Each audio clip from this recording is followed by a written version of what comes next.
ઉત્તમ વિષય. આમાં એવું કીધું ને, 3 ગુણના વેગ અને વિષયનો વેગ કેમ ટળે, એવો હતો એક પ્રશ્ન આવ્યો ને. ત્યારે સ્વામી કહે શ્રીજી મહારાજના મહિમાને સારી પેટે સમજે. એટલે ભગવાનનો વેગ 3 ગુણમાં વેગ હોય, રજોગુણ, તમોગુણ અને સત્વગુણ, એમાં વેગ હોય. તમોગુણમાં વેગ હોય કે વેગ બંધ કરવાનો હોય? વેગ કોને કહેવાય? વેગ કોને કહેવાય? કાલે ઝડપ મારી લે. તો આમાં તો આપણે શેની ઝડપ મારી લઈ? હુઈ લેવાની એમ કે ભાઈ હાલો 5 વાગ્યા છે તો ઘડીક એક ઝડપ મારી લઈ, તો પછી ઓલું પછી ઉતાવળે કરી લેવું જે બધે કરવાનું હોય. આખા દિવસમાં આપણે દિવસ જ પડ્યો છે તો અડધો કલાક મારી લીધી હોય ઝડપ તો કેમ થાય? અને અડધો કલાક તો એ ઘણી થઈ જાય. સવારની ઊંઘ છે ને મીઠી બહુ હોય. આખા દિવસમાં 24 કલાકમાં એના જેવું મીઠું કાંઈ ન હોય. એક્સ્ટ્રા હોવી જોઈએ. પછી 4 વાગ્યાથી 5 વાગ્યા સુધીની એ ન ગણાય. 5 વાગ્યાથી જે શરૂ થાય એનો જ મજા ઓર હોય કોઈ. એટલે એક્સ્ટ્રા ઓર્ડિનરી મીઠી થાય. તો તમોગુણમાં વેગ હોય, ગુણમાં વેગ તો દેખાતો. જેવો પંચ વિષયનો વેગ હોય, જેવો ક્રિયાનો વેગ હોય, એ બધામાં વેગ લાગુ પડે. કે ક્રિયાનો વેગ હોય એ તો માણસોને દેખાય કે આ ક્રિયા 2 કલાકમાં થવાની હતી, એને બદલે 1 કલાકમાં, 1.5 કલાકમાં એને કરી નાખી, એટલે ક્રિયાનો વેગ કહેવાય ને. એવી રીતે પંચ વિષયનો હોતે વેગ હોય. પંચ વિષયનો વેગ ખાલી મનમાં જ હોય કે સામે એમ નથી તોય ભરી જ દઉં, ભોગવી જ લઉં.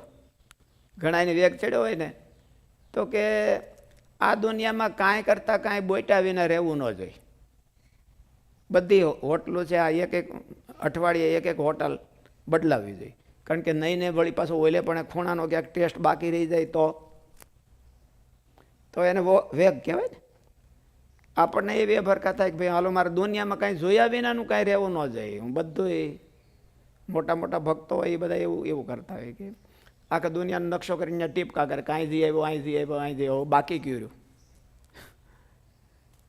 એ આંખની અભરખા છે, એનો વેગ કહેવાય. પંચવિષયનો વેગ કહેવાય. પૂરું જ ન થાય ત્યારે વેગ આવ્યો કહેવાય. પંચવિષય ભોગવતા ભોગવતા આપણને પૂરું જ ન થાય દરેક વસ્તુમાં, એમ વસ્તુમાં, પદાર્થમાં, પૈસામાં, સુખમાં, ખાવા પીવામાં, જોવામાં, આ બધામાં એને પૂરું ન થાય તો વેગ કહેવાય. પૂરું થઈ ગયું હોય તો વેગ ન કહેવાય.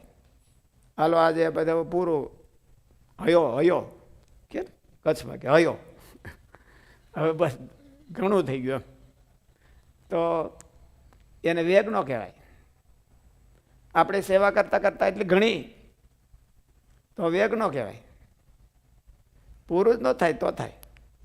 વેગ તો જગતમાં હોતે હોય અને ભગવાનના માર્ગમાં હોતે હોય.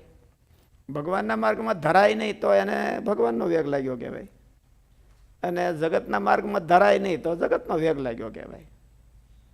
તો એ પંચવિષયનો વેગ જે સમજી શકાય, પણ 3 ગુણનો વેગ હું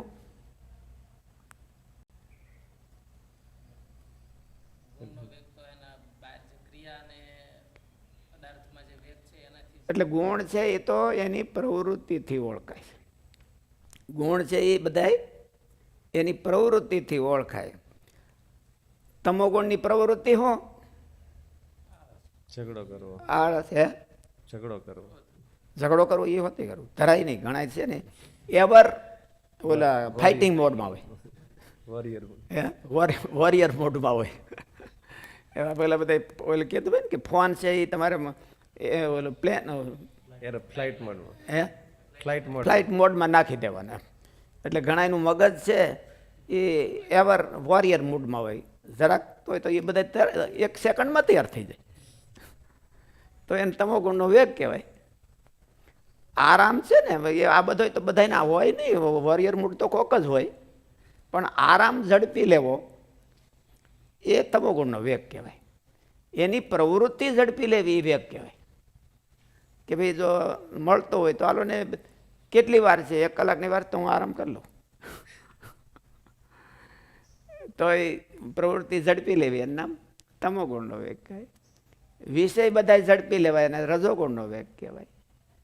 અને સત્વગુણનો આમાં તો વેગ કીધો છે, 3 ગુણનો વેગ કીધો છે, એટલે ત્યાગ કરો. સત્વગુણના 2 વેગ હોય.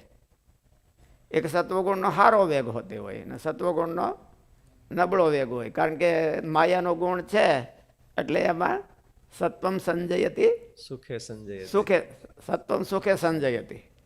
અને એટલે એ સુખમાં બાંધે છે. એના કરતાં જ્ઞાનમાં હોતે બાંધે છે.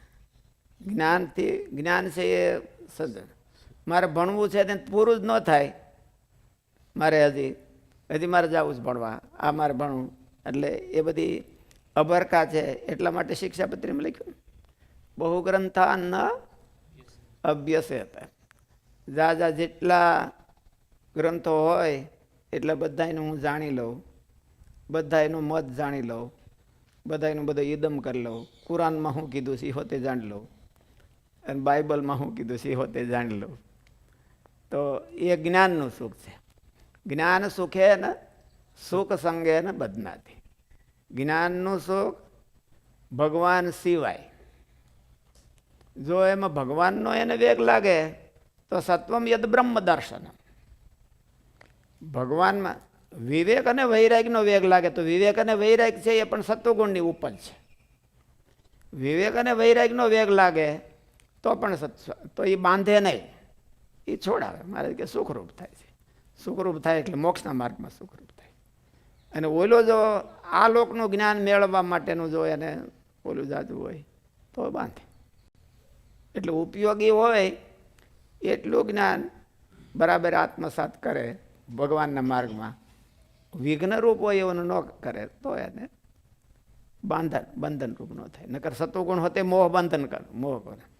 ભીષ્મ પિતા સત્વગુણી કહેવાય કે રજોગુણી કહેવાય?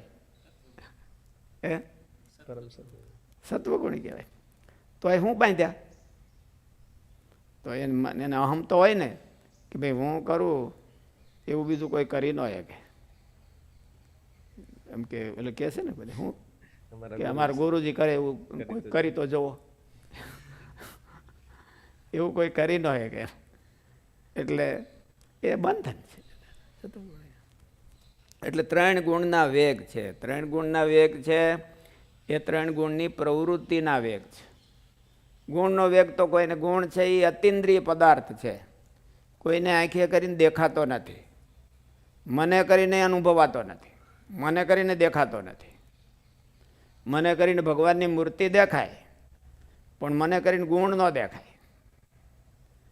એની ક્રિયાનો અનુભવ થાય, એની પ્રવૃત્તિનો અનુભવ થાય કે અટાણે મને આ રુચિ જાગી છે, ભડભડિયો જાગ્યો છે, એટલે એનો અર્થ એવો થયો કે આ ગુણ મારી પર કામ કરે છે, એક્ટિવ થયો છે. એટલે પછી જેવો ભડભડિયો એવો એનો વેગ કહેવાય કે આ મને આ હું કરું તો કર્યા વિના રહેવાય નહીં, તો બહુ વેગ કહેવાય. એટલે ગુણનો વેગ કહેવાય. એટલે એ ગુણના વેગ કેમ ટળે? ગુણનો વેગ ટાળવાનો શું ઉપાય? શું મહિમા અને જાણપણ, પ્રવૃત્તિનો વેગ જોઈ છે. એની પ્રવૃત્તિ છે બદલાવ, એ બદલાવી નાખે તો ગુણના વેગ ટળે. એવી ને એવો વેગ છે એ ભગવાન ભજવામાં અને એમાં લઈ આવે તો ઓલો વેગ ટળી જાય.